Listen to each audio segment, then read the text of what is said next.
Hello, welcome to Win Some Loosemore. My name is Dieter and you join me for Why I Like, a series of videos where I take you through some of the games in our collection and I tell you why I like them. Today I'll be telling you why I like Concordia. Concordia is a medium weight game, I suppose, medium to light for me, but I've heard people argue otherwise about colonizing the Roman Empire, essentially exploiting it for its resources.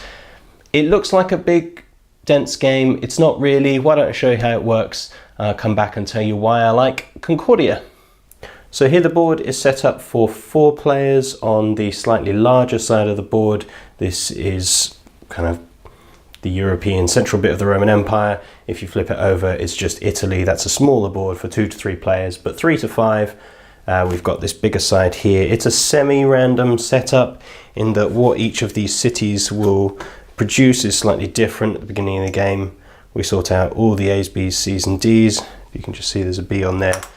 And we shuffle them, put them in the right place. So there's C there.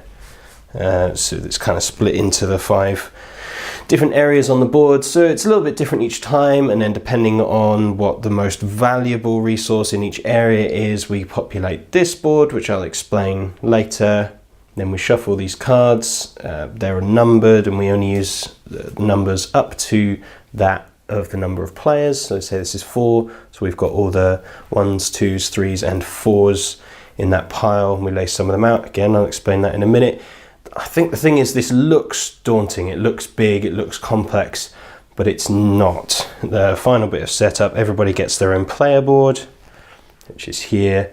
And on it, you have 2 more land people and 2 more sea workers, and then some of the starting resources, and then you put your final land and sea colonist in the middle.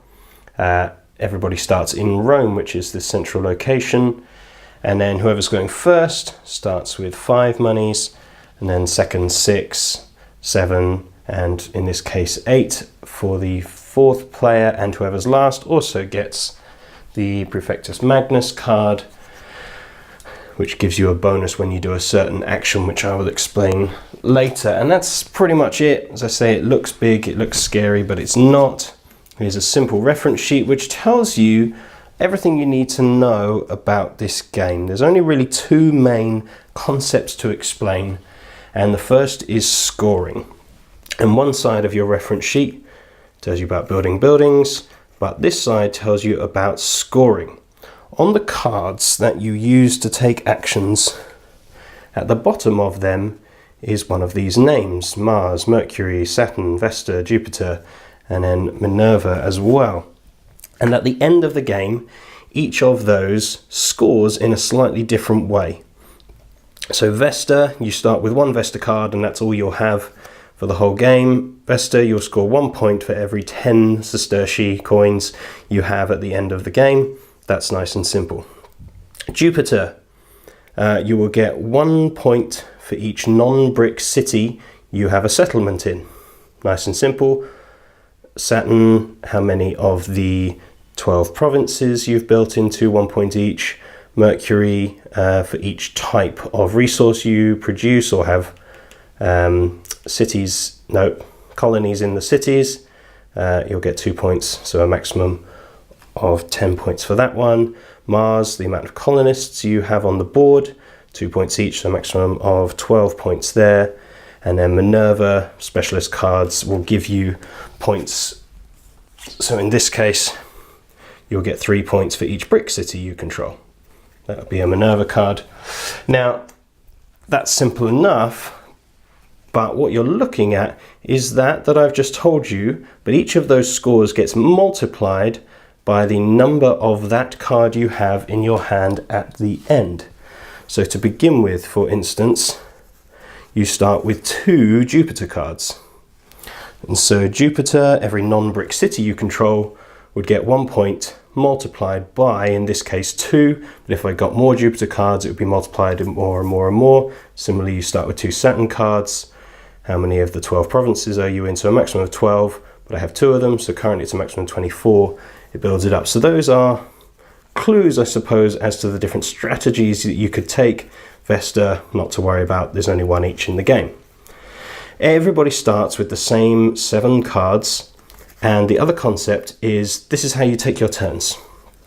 You play one of these 7 cards and do what it says. That is your whole turn. You take one of these cards, you play it, you do what it says. For instance, Senator, this might be the action you take.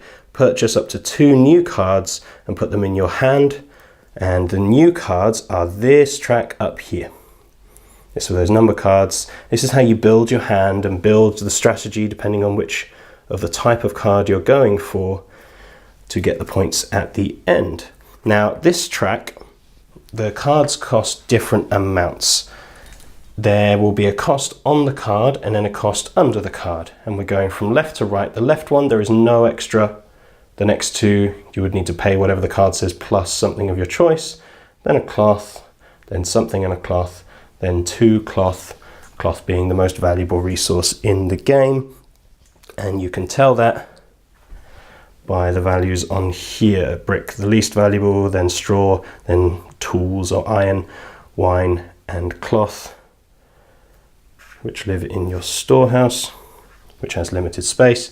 So if I want this card, if I've used the Senator, I would need to pay a tools plus, in this case, nothing.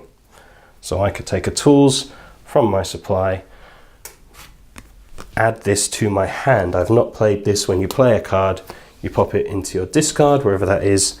The new card goes into your hand, and that card said I could take up to 2. If I wanted to take that mason, I would need to pay a food plus 1 resource of my choice because it's in this spot. Or if I wanted this Mercator, my pronunciation is going to be bad, so ignore that largely. Mercator or Mercator, whatever, would cost me a wine plus 1 of my choice. Food is probably better, so I'm going to take this one as well. This is one of the Minerva specialist cards that you don't start with. And so I'll buy this, which will cost me a food and something of my choice. Let's lose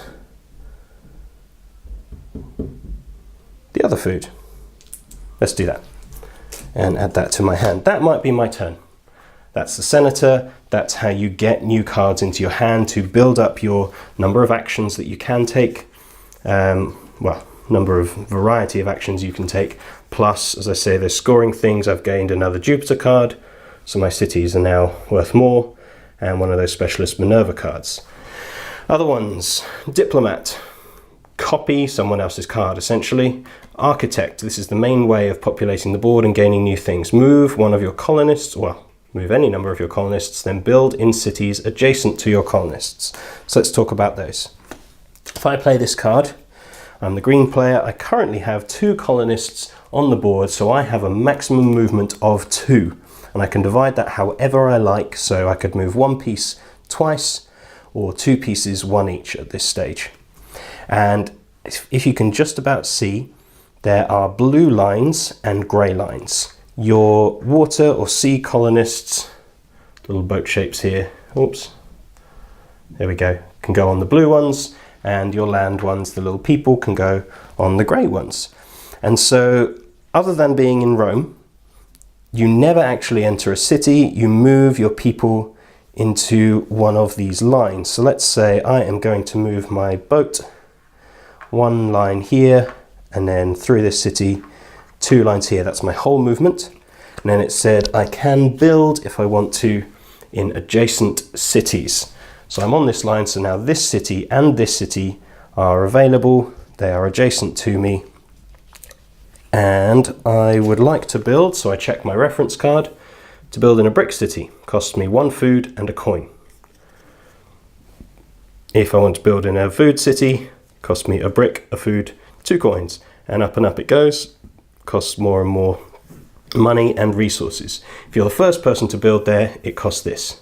If you're the next person, it's double the money, but same number of resources. Third person, triple, quadruple, as long as it goes. And I can't. I got rid of both of my food, so I can't do any of those things, so I won't. That would be my go. It would go around again. Other people do other things. Let's look at some of the other ones. Mercator, nice and simple. Take 3 sestertii, 3 coins, just for visiting, just for coming to the shop. So I gain 3 monies.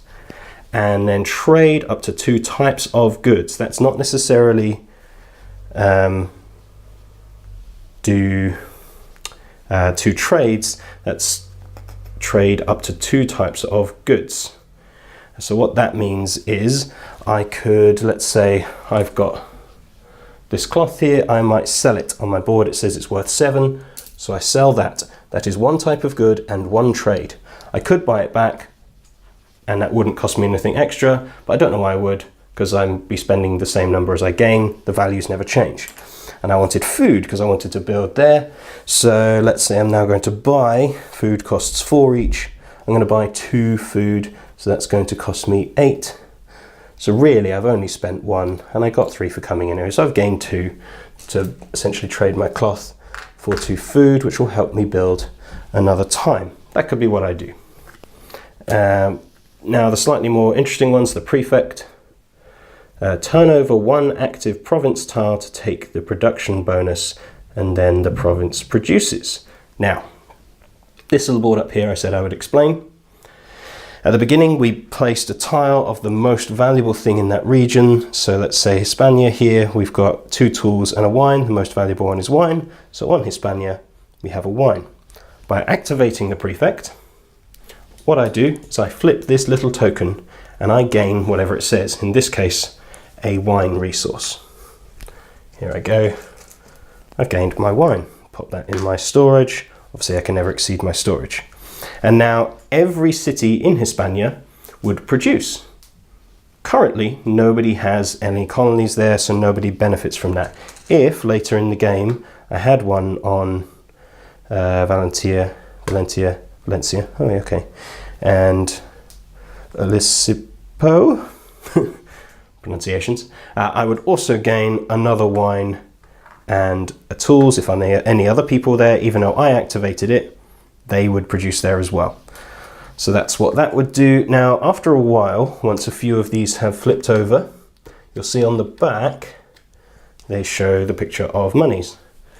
If I then played a prefect, I could do what I've just showed you, or do the other action, reactivate all province tiles to take the coins as a cash bonus. So in this case, if I did that, I'd get 2, 4, 6. I would gain 7 coins from the bank to reactivate all of these, and that would be the turn.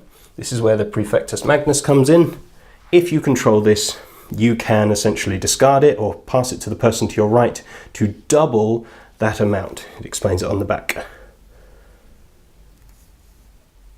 Double province bonus when using the prefect, and then pass it to the right. So you'll get this once, maybe twice a game. It's just a one-off bonus. You don't have to use it, but it's there to do that to get more money. And then the final card you start with is the Tribune. This allows you to take all cards back into your hand, and you gain a coin for every card you have over 3 that you've played. So let's say I did it now, I would be gaining 3 coins because I've played 6 cards. Sorry, I'd gain 4 coins because the Tribune counts. Counts. So 1, 2, 3. In excess of that, 1, 2, 3, 4. So I'd gain 4 coins for doing that. It also, if I want to, allows me to build another colonist appearing in Rome if I pay a wheat, a food, and a tools. So that's how I would build. Then 1 from my supply into here. If I paid a food and tools, I don't have that, so I can't. And that just keeps going. Your turn is so simple, so quick. You play 1 card, you do what it says. That's it. You are trying to spread out as much as possible. Sorry, once these are bought, didn't show you. We just flip over new ones that join on the end. You keep going. Once somebody either buys the last card from this row, it's exhausted, or they've built all their little houses on the board, the game ends. That person gains a bonus 7-point card, and then we do all the points in the scoring that I showed you. So now, because I gained a Jupiter and Minerva card, I'm in a better position. Maybe I was going for spreading out far and wide because I now have lots of Jupiter cards. We do the scoring, we've got the track that goes all the way around, we do that at the end. Whoever has the most points wins. So why do I like Concordia? Well, having played it now, every single player count Firstly, it scales really well. It works because they give you that double-sided board. The other side is much smaller, and so at a 2 to 3 player, it works. 2 is probably the least engaging, and they have actually produced other maps that work at different player counts. Different people prefer the way that they work, and there's a couple that are designed more for 2, so maybe I'll check those out and see how that affects the game. But 2 is probably, as I say, the least interesting because you're less hampered. There's less punishment for being slow to going for things, because if one person goes off that way, you can just go the other way and you'll be fine. Whereas in then 3, 4, 5, you're left with fewer of those options, and it's more engaging. Which way do I go?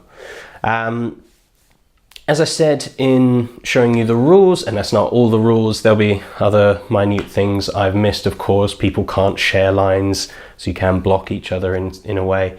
And there'll be other things like that I missed. And I actually did really bad turns. I would probably have done the one where I get to move and build first, just to start producing resources and doing that kind of things. I played bad turns, but that's okay. It was just an example. As I said in there, it's the perfect balance for me. It's my favorite kind of game, in the sense that what you do is really simple. You play a card and do what it says. That's it. That's your whole turn.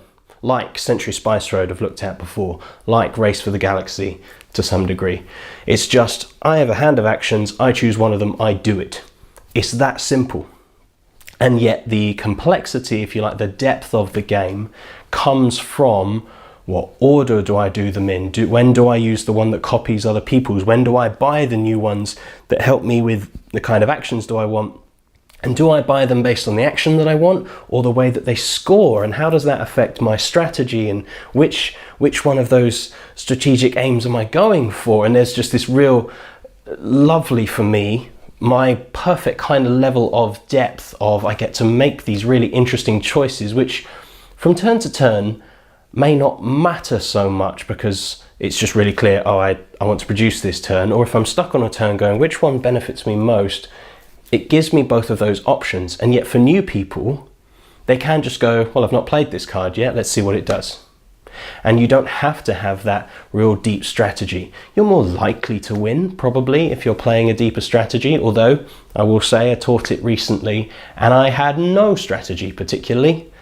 I was just buying cards. That was my whole approach. Was I think I had about 4 cities in the end, maybe 5 of the 15 that you can have, and I won just because I built up my hand of cards. And so although I was scoring small things for each type, I was scoring them lots of times. And so there's that option as well, where you don't need to focus on the board. Other people were spreading out really quickly, having a really cool engine going of, if I do this, then this happens, and I trigger this. Like, they could do that, and you can go that way if that's the way that you play.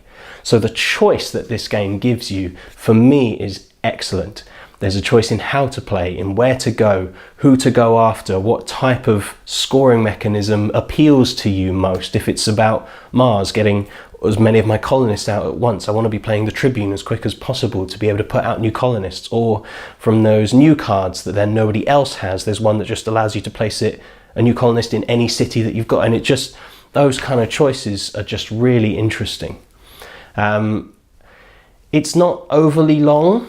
It's a longer game than most of the ones that I've looked at so far. It's probably an hour and a half-ish, maybe 2 hours. The box says 2 to 3 hours, but because it's so quick in terms of playing those things, I think at a 5-player we played the other day was about 2.5 hours, and 3 of the 5 were brand new to the game.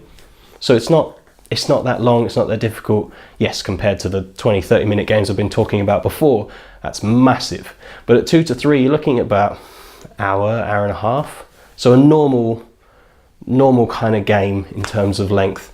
But it goes very quickly because your turn, you play your card, and by the time you've worked out what your next turn's going to be, it is your turn. And I do that and I do my things, and then I go, okay, I want to do that. Oh, everyone's played their card already. Okay, it's me. Okay.